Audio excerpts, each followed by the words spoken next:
Urdu zone 24 में खुशामदीद। Urdu zone 24 जहां आपको मिलेंगी बेहतरीन और उम्दा कहानियां और नॉवेल्स। शुरू करते हैं अपने आज के नॉवल इश्क आलम की अगली किस्त। क्यूबा के खूबसूरत आइसलैंड में रोशनी बीच के किनारे बैठी धूप की तपिश को महसूस कर रही थी। सामने समंदर में विक्टर स्विमिंग कर रहा था। रोशनी कब से विक्टर को ऐसी स्विमिंग करते देख रही थी।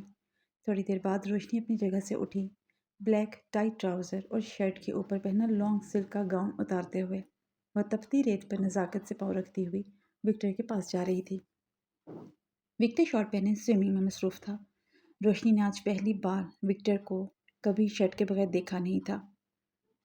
रोशनी चलती हुई आहिस्ता से पानी में पाँव रखती और पाँव से पानी को उसने छुआ। पानी ठंडा था लेकिन उसने विक्टर के पास जाना था। ठंडे पानी की परवाह किए बगैर वो पानी में उतर गई। रोशनी के परफ्यूम की खुशबू महसूस होते ही विक्टर जो स्विमिंग कर रहा था, अपने बालों को पीछे करते हुए उसने रोशनी की तरफ देखा जो उसके करीब आ चुकी थी।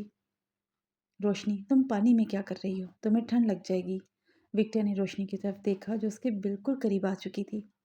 पानी की लहरें दोनों को छूकर गुजर रही थीं। दोनों आधे समंदर के पानी में थे। जब तुम पास हो तो मुझे ठंड कैसे लग सकती है? विक्टर ने रोशनी के भीगे हुए बालों में नरमी से अपने हाथों से सेट किया। विक्टर ने रोशनी के भीगे हुए बालों में नरमी से अपने हाथ फेरे। एक हाथ विक्टर की गर्दन पर, दूसरा हाथ विक्टर के कंधे पर रखकर वो उसे बड़ी प्यार भरी नज़रों से देख रही थी। सच में रोशनी, कहीं मैं कोई ख्वाब तो नहीं देख रहा? विक्टर ने रोशनी की बात पर उसे कमर से पकड़ते हुए मज़ीद अपने करीब किया। रोशनी की 28 इंच की कमर अब विक्टर के एक बाजू में चुप गई थी। रोशनी अब विक्टर के चौड़े सीने के साथ लग चुकी थी। विक्टर की बॉडी से निकलते पानी के कतरे रोशनी की शर्ट को गीला कर रहे थे। अगर तुम समझते हो ये ख्वाब है तो ये ख्वाब भी हो सकता है, और तुम नहीं चाहोगे कि इसकी ताबीर मालूम करो? रोशनी ने विक्टर की आंखों में देखा जो पूरी तरह रोशनी की मोहब्बत में डूब चुका था। जब ख्वाब इतना हसीन है तो ताबीर कितनी खूबसूरत होगी। विक्टर ने अपने दूसरे हाथ से रोशनी के बालों को उसके कानों के पीछे किया जो हवा से मुसलसल उसके चेहरे को अब छू रहे थे। ज़रूरी नहीं विक्टर, हर ख्वाब की ताबीर खूबसूरत हो। कुछ ख्वाबों की ताबीर भयानक भी होती है। रोशनी की बात पर विक्टर थोड़ा सा मुस्कुराया।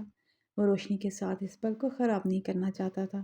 वो रोशनी की आंखों की गहराई में मुकम्मल डूब चुका था। तेज़ हवा और समंदर की लहरों का शोर चीख चीख कर विक्टर और रोशनी की मोहब्बत की गवाही दे रहा था। तभी रोशनी ने अपनी टांग के साथ बेल्ट से बांधी हुई पिस्टल निकाली और विक्टर के चेहरे को छूते हुए पूरी पिस्टल की गोलियां उसके सीने में उतार दी। एकदम विक्टर के हाथ की ग्रिप जो रोशनी की कमर पर थी वो ढीली पड़ गई। विक्टर के चेहरे पर मुस्कुराहट थी। जब वो पानी में गिर रहा था तो विक्टर की बॉडी से निकलता खून समंदर के पानी को सुर्ख कर रहा था।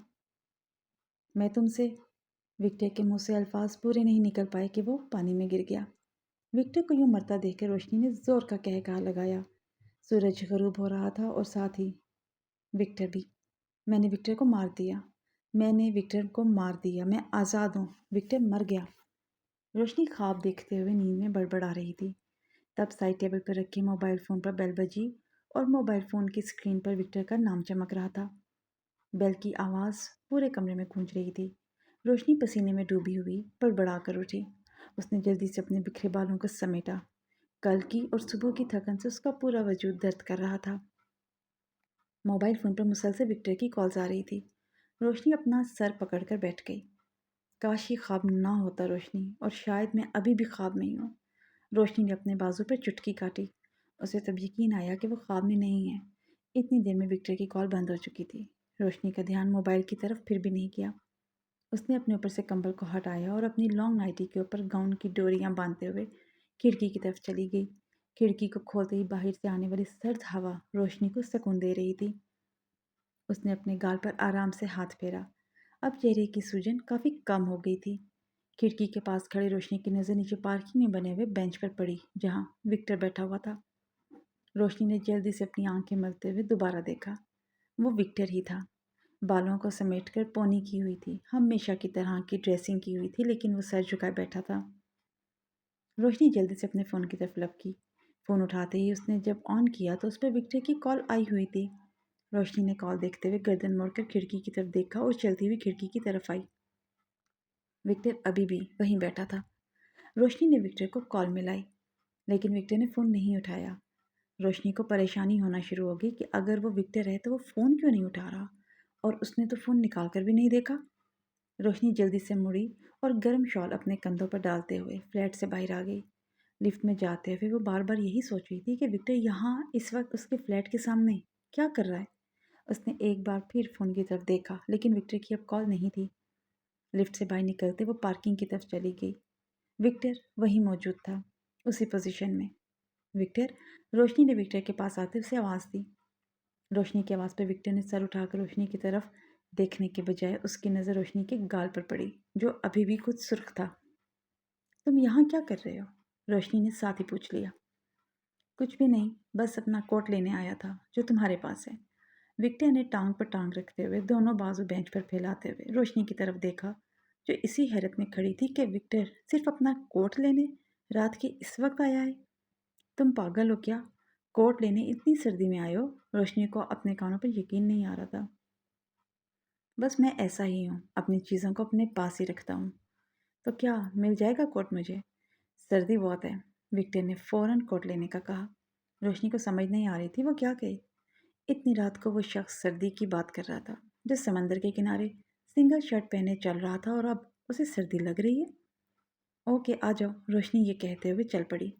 विक्टर बेंच से उठा और रोशनी के पीछे मुस्कुराता हुआ चल पड़ा।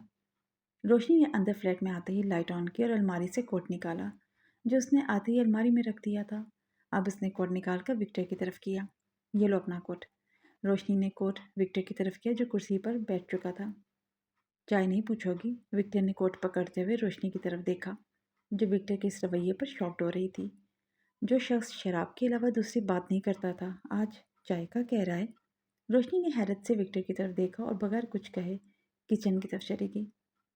विक्टर ने कोट टेबल पर रख दिया और किचन में चाय बनाते हुए रोशनी को देखने लगा, जिसके रेशमी बाल बार बार उसके कानों की गिरफ्त से निकल कर उसके चेहरे को छू रहे थे, और रोशनी उसे बार बार कानों के पीछे कर रही थी। विक्टर की आंखों के सामने उस दिन का मंजर आ गया, जब रोशनी ने उसे रस्सी से बांधा हुआ था और वो उसके करीब आकर उस पर झुककर बात कर रही थी। रोशनी से आने वाली वो खुशबू आज भी विक्टर को महसूस हो रही थी। विक्टर कुर्सी से उठते हुए किचन में रोशनी की तरफ आ गया। रोशनी, ये अच्छा मौका मिला है, अभी विक्टर से कल रात के बारे में भी पूछ ले। वैसे भी विक्टर का रवैया भी तब्दील है और उसका मूड भी अच्छा है। रोशनी ये सोचते हुए चाय का कप लेकर मुड़ी तो उसे अपने सामने किचन की दीवार के साथ विक्टर को टेक लगाए खड़ा नजर आया। तुम तुम यहाँ क्यों आए हो? लेकर तो आ रही थी चाय। रोशनी ने कप विक्टर की तरफ किया। ऐसे ही, वहाँ भी चाय का इंतज़ार करना था तो यहाँ आकर कर लिया। कोई प्रॉब्लम हो गई है क्या? विक्टर ने चाय का घूंट लेते हुए रोशनी की तरफ देखा और साथ ही उसके मुंह से चाय वापस बाहर आ गई। क्या हुआ? रोशनी एकदम घबरा गई। ये चाय है क्या या पानी है? विक्टर ने कप किचन में पड़े टेबल पर रख दिया। मुझसे तो ऐसी ही चाय बनती है। रोशनी कंधे उचकाते हुए अंदर की तरफ आ गई। चलो मैं अब चलता हूँ। विक्टर अंदर की तरफ आते हुए अपना कोट पकड़ा। विक्टर जो देखने आया था उसका काम हो गया था। उसे रोशनी को देखना था, उसके चेहरे पर लगे जख्म को देखना था कि वो ठीक हुआ कि नहीं। विक्टर, रोशनी की आवाज़ पर विक्टर ने कोट उठाते हुए गर्दन मोड़कर रोशनी की तरफ देखा, जो उसकी तरफ देख रही थी। हाँ, क्या हुआ है? विक्टर ने कोट को बाजू पर डाला और रोशनी की तरफ आया। वो विक्टर, कल रात और तुमने जो वो नोट छोड़ा था, वो क्या था? मुझे जानना है, क्या हुआ था? रोशनी बात करते हुए हिचकिचाहट महसूस कर रही थी। आज तक वो कभी किसी से इतनी कंफ्यूज नहीं हुई थी, और ना ही विक्टर से, लेकिन अब बात ही कुछ ऐसी थी कि उससे बात करते हुए शर्म महसूस हो रही थी। अच्छा, तो तुम ये जानना चाहती हो कि कल रात क्या हुआ था? विक्टर कदम बढ़ाते हुए रोशनी की तरफ आया। रोशनी के कदम पीछे को हो गए। और अगर मैं ना बताऊं तो? विक्टर 2 कदम और आगे की तरफ बढ़ा। लेकिन मुझे जानना है। विक्टर अब रोशनी के करीब आ चुका था। रोशनी पीछे की तरफ जाना चाहती थी, लेकिन पीछे कमरे की दीवार थी। नहीं, ऐसे नहीं बताऊंगा, क्योंकि तुमने मुझे उन निशानात के बारे में नहीं बताया। विक्टर ने अपने हाथ की पहली उंगली से रोशनी के गाल को नरमी से छुआ, जो सुर्ख थे। विक्टर को अपने अंदर वही तकलीफ महसूस हो रही थी जो रोशनी के चेहरे पर थप्पड़ पड़ने से उसे हुई थी। लेकिन मैं जानना चाहती हूँ। रोशनी के दिल की धड़कनें तेज हो रही थी। उसने अपनी सांस को अंदर की तरफ खींचते हुए विक्टर को कहा।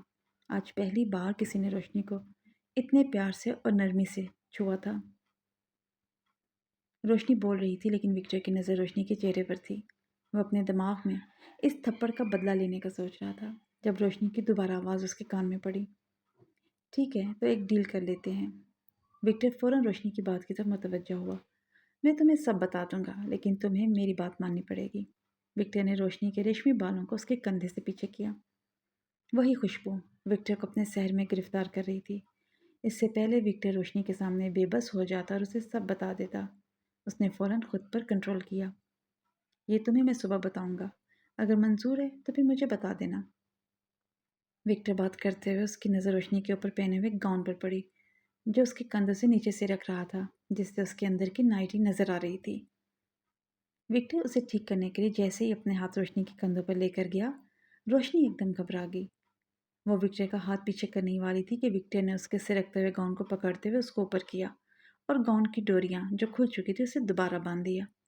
रोशनी ने एक नज़र विक्टर के हाथों को देखा और फिर विक्टर की तरफ, जो किसी साहिबान की तरह उसकी हिफाजत कर रहा था। रोशनी इससे पहले कुछ कहती, विक्टर ने नरमी से रोशनी के कंधे पर हाथ रखते हुए फ्लैट से बाहर आ गया। रोशनी अपने गाउन के कॉलर पर हाथ रखे विक्टर को यूं जाता देख रही थी, जो आज उस पर अपना वो रूप छोड़ गया था जो उसने कभी सोचा भी नहीं था। क्या रोशनी के दिल में भी विक्टर के लिए वही जज्बात पैदा हो पाएंगे जिन जज्बात से इस वक्त विक्टर गुजर रहा है? ये जानने के लिए अगली किस्त ज़रूर सुनिएगा।